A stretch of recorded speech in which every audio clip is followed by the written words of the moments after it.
সুপ্রভাত বন্ধুরা, কেমন আছো? আশা করি ভালোই আছো। আমিও ভালো আছি। আজকে প্রতিদিনের মতো আবারও আজকে একটা নতুন ভিডিওতে সবাইকে স্বাগত জানাই। আমি তোমাদের সঙ্গে কথা বলছি দুর্গাপুর থেকে শিবানী সরকার, প্রমোদনগর থেকে। আমাদের পাড়াটার নাম প্রমোদনগর। তো ওখান থেকেই আমি আজকে তোমাদের সঙ্গে কথা বলছি।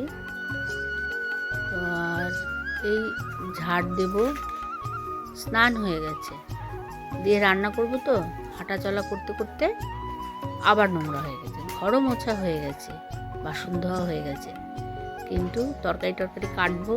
আবার দেখি বারান্দাটা কিচকিচ করছে, তো একবার ঝাড় দিয়ে নিলাম। ঝাড় দিয়ে নিলে কিচকিচানিটা আর হবে না, ভালো লাগবে, হাঁটতে ভালো লাগবে। তো এই সকালবেলা ব্রেকফাস্ট হয়েছে ছাতু, মুড়ি, চিনি দিয়ে সবাইকে ব্রেকফাস্ট হয়ে গেছে। তো আমি এবারে রান্নার জোগাড় করে নেব। তরকারি পাতিগুলো সমস্ত কিছু রেডি করি, কি রান্না করব এখনও ঠিক করিনি। তো সমস্ত কিছু আগে তরকারি পাতিগুলো কেটে নেব। আর হাজব্যান্ড বাজারে গেছে, জানি না কিছু এখনও পর্যন্ত আসেনি, আসলে বোঝা যাবে কি আনবে। মাছ কদিন হলো মাছ হয়নি, হয়তো মাছই আনতে গেছে। তো কয়েকদিন নিরামিষই চলছে, মাছ টাছ হয়নি। আর ঘরে ডিম ছিল, ডিম করা হয়েছিল, তো মাছ নিয়ে এসছে। এই যে মাছটা, বাটা মাছ, সব মিশানো কুশানো বাটা মাছ ছিল, কলই মাছ ছিল, রুই মাছের বাচ্চা ছিল, সব মিলিয়েই মাছ নিয়ে চলে এসছে বাজার থেকে। তো মাছগুলো আমি কেটে নেব।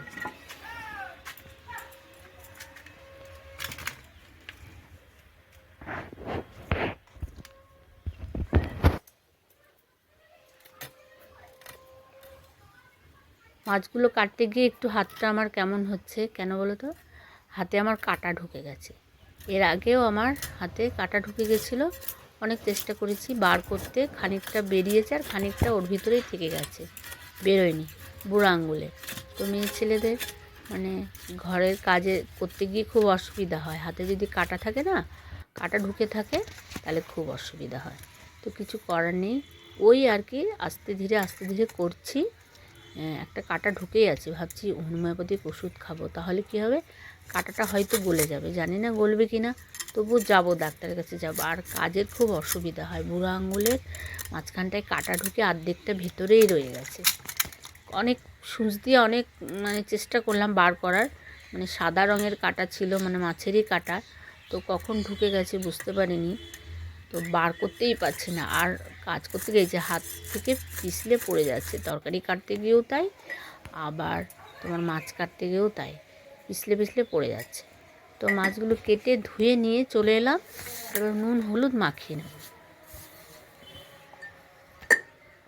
মাছটা কি দিয়ে রান্না করবো? মাছ, ডাঁটা, আলু দিয়ে। গাছের ডাঁটা? হ্যাঁ, ওইটা দিয়ে তরকারি। আবার ডাঁটা পারলে কী করবে, ডাঁটাই তো এখন চলবে, যতদিন ডাঁটা থাকবে। এখন ডাঁটার সিজন না, ডাঁটাগুলো না খেলে আবার বুড়ো হয়ে যাবে, তখন আর ভালো লাগবে না। আজকে আবারও ডাঁটা? হ্যাঁ, ডাঁটাই তখন চলবে, যতদিন ডাঁটা থাকবে ডাঁটার খেল চালু। ডাঁটাগুলো দিয়ে আলু দিয়ে মাছ দিয়ে ঝোল করব। গাছের ডাঁটা যতদিন আছে ততদিন তো চলবে, বাজারে কিনতে হলে অনেক টাকা লাগবে, কিন্তু সেটা তো বেঁচে যাচ্ছে, গাছটা লাগিয়েছি বলে, বলো? হ্যাঁ, এরপরে ওইটা কেটে দিতে হবে গাছটা, এই দিকে লাগাতে হবে, ওখানে পারতে খুব অসুবিধা হয়।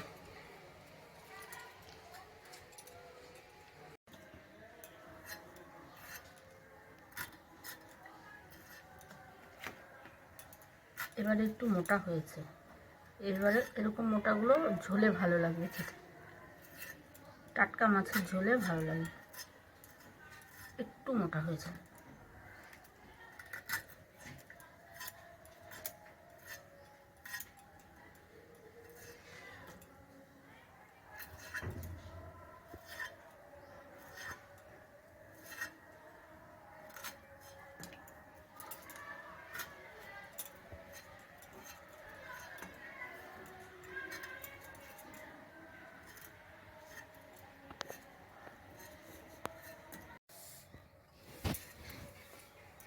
ডাঁটাগুলো এত নরম, কাটতে গিয়ে ভেঙেই যাচ্ছে। একদম গাছ থেকে এইমাত্র পাড়া হয়েছে, তো এইমাত্র পাড়া হয়েছে, তার জন্য এত নরম যে কী বলবো একদম। আর সবুজ, একবারে সবুজ।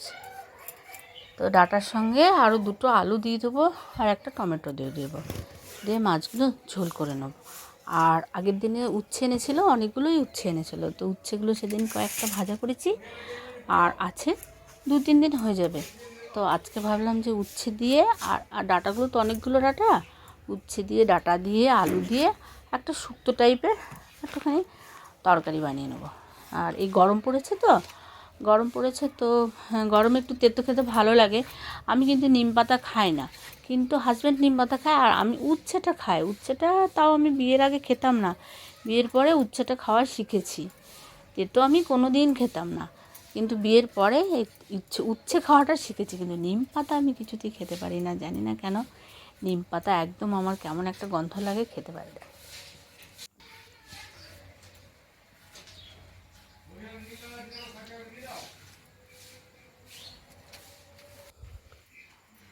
ওই উচ্ছের সঙ্গে আলু দিয়ে দিলাম 2টো।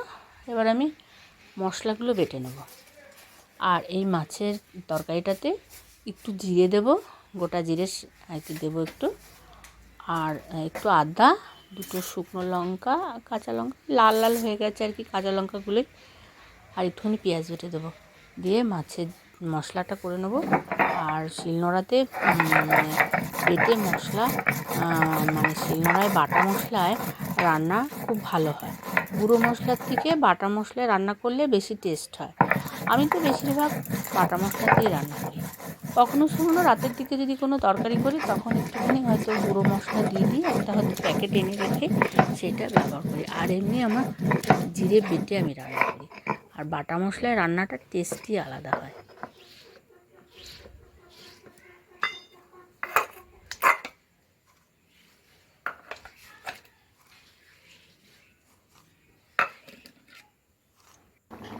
তো আমার মশলাটাও আমার বাটা হয়ে গেল। এদিকে রান্নাঘরে ভাত বসিয়ে দিয়েছি, আর উচ্ছে দিয়ে আলু দিয়ে একটা তরকারি করে নিচ্ছি। এই যে একটু ডাঁটা ওর মধ্যে দিয়ে দিলাম,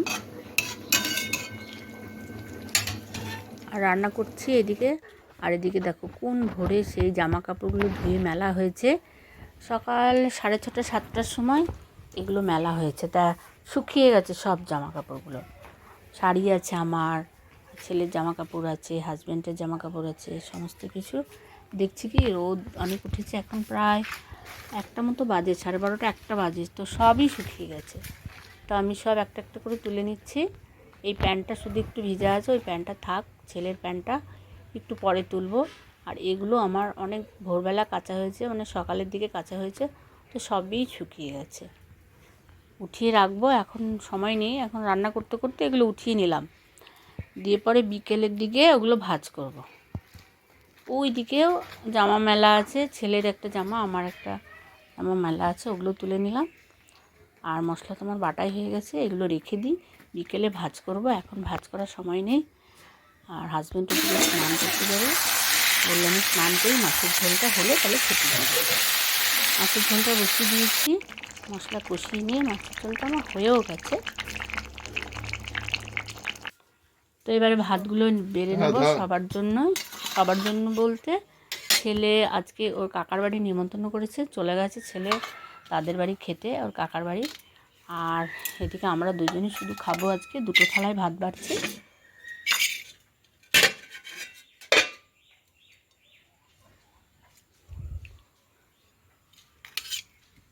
মাছের ঝোলটা বেশ টেস্টটা ভালো হয়েছে, খুব সুন্দর হয়েছে। আর ডাঁটাটাই বেশি আছে, মাছ কম আছে, ডাঁটা বেশি আছে। ডাঁটাটা খাওয়াটা খুব উপকার, আর আমাদের গাছের তো, ওর জন্য বেশি বেশি করে দিয়ে দিই। তো 1 কড়াই ঝোল করে নিয়েছি একদম ভর্তি করে, দেখো দিয়ে দিলাম। আর হাজব্যান্ডও বসে গেছে, খেতে দিয়ে দিয়েছি।